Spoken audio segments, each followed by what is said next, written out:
নতুন আরও একটি রেসিপিতে তোমাদের জানাই স্বাগত। আজকের রেসিপি নিরামিষ আলুর দম। দুর্দান্ত স্বাদের রেসিপিটি করার জন্য এখানে নিয়েছি দুটো মিডিয়াম সাইজের আলু, তার সঙ্গে একটু গাজর, একটু ক্যাপসিকাম, ভেজে রাখা কিছুটা বাদাম এবং তার সঙ্গে এখানে মিডিয়াম সাইজের একটা টমেটো কুচি। এবার এখানে দিয়ে দেব কিছুটা সর্ষের তেল। কড়া আমি আগে থেকে বসিয়ে রেখেছিলাম, গরম হওয়ার পর দিয়ে দিতে হবে খানিকটা সর্ষের তেল। এখন আমি আলুগুলো ভেজে নেব। এখানে দেখো আলুগুলো একটু বড় করে কেটে নিতে হবে, যেহেতু আলুর দমের আলু সেই জন্য কিন্তু ছোট করে কাটলে হবে না। একটা আলুকে এখানে দুখণ্ড করতে পারো, অথবা এখানে বড় যদি আলু হয় তাহলে এরকমভাবে 4 পিস করে তোমরা করে নিতে পারো। এখন একটু নুন দিয়ে ভালো মতন ভেজে নিলাম। এদিকে বাদামের ভেতর দিয়ে দেব 1 চামচ পোস্ত এবং এটা পেস্ট করে নেব। এদিকে আমার আলুগুলো ভাজা হয়ে গেছে, এখন সবগুলো আলু তুলে নেব। আলুগুলো তুলে নিয়ে ঠিক এই তেলেই দিয়ে দেব গোটা গরম মশলা, গোটা শুকনো লঙ্কা, গোটা জিরে, দুটো তেজপাতা এবং গ্রেট করা 1 টুকরো আদা।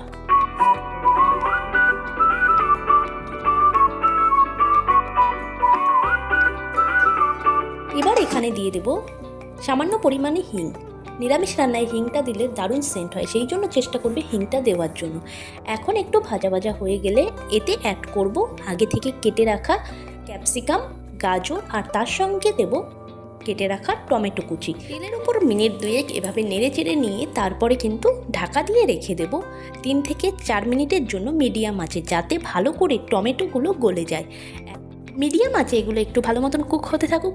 এখন এইদিকে আমি মশলাটা তৈরি করে নেব আলুর দমের জন্য। এখানে দেখো 1/2 চামচ দিতে হবে জিরে গুঁড়ো, তার থেকে সামান্য কম দিতে হবে ধনে গুঁড়ো এবং তার সাথে হলুদ গুঁড়ো এবং লঙ্কা গুঁড়ো, সব 1/2 চামচ পরিমাণ। আর এদিকে দিতে হবে রঙের জন্য কাশ্মীরি লঙ্কা গুঁড়ো। একটু জল দিয়ে থকথকে মতো পেস্ট তৈরি করে নিতে হবে এবং এটা এভাবে রেখে দেব। এবার এদিকে ঢাকা খুলে দেখে নিই আমাদের সবজিগুলো কেমন হলো। এদিকে দেখতে পাচ্ছ টমেটোগুলো প্রায় গলে এসছে। এখন দিয়ে দেব এখানে আগে থেকে যে ভাজা বাদাম আর পোস্তটা বেটে রেখেছিলাম সেই পোস্ত বাটা।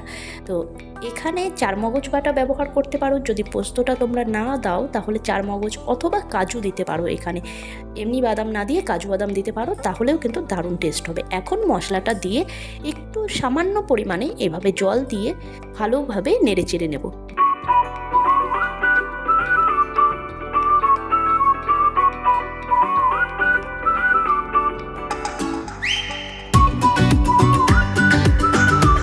হাফ চামচ মতো নুন অ্যাড করে দিলাম।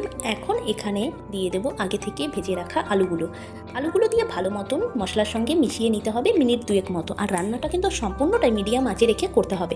এদিকে যখন মশলা থেকে তেলটা ছাড়তে শুরু করবে তখন বুঝতে হবে এখানে আমাদের কষানো কমপ্লিট। এখন এতে অ্যাড করে দেব 1/2 চামচ মতো গোলমরিচের গুঁড়ো।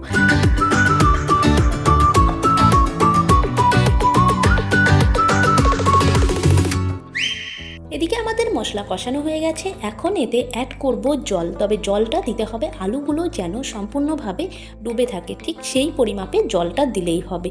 মানে 2 কাপ মতো জল এখানে অ্যাড করতে হবে। এবার জল দিয়ে ঢাকা দিয়ে রেখে দেব মিনিট 10 জন্য মিডিয়াম আঁচে রেখে। 10 মিনিট পর ফিরে এসে দেখছি এখানে আলুর দম আমাদের প্রায় রেডি। শুধু আলুগুলো একবার চেক করে নিতে হবে ঠিকমতো সেদ্ধ হয়েছে কিনা। তো এদিকে আমার আলুগুলো দেখতে পাচ্ছ ঠিকঠাক মতো হয়ে গেছে। এখন এতে অ্যাড করে দেবো গরম মশলা 1/2 চামচ আর তার সঙ্গে 1 চামচ ঘি। অবশ্যই একবার ট্রাই করে দেখো, নিরামিষ আলুর দম একদম জমে যাবে। গরম গরম পরোটার সঙ্গে সার্ভ করে নিতে পারো, অথবা পোলাওয়ের সঙ্গে সার্ভ করে নিতে পারো এই নিরামিষ আলুর দম রেসিপিটি। কেমন লাগলো জানাতে ভুলো না। দেখা হচ্ছে নেক্সট ভিডিওতে, ততক্ষণের জন্য টাটা।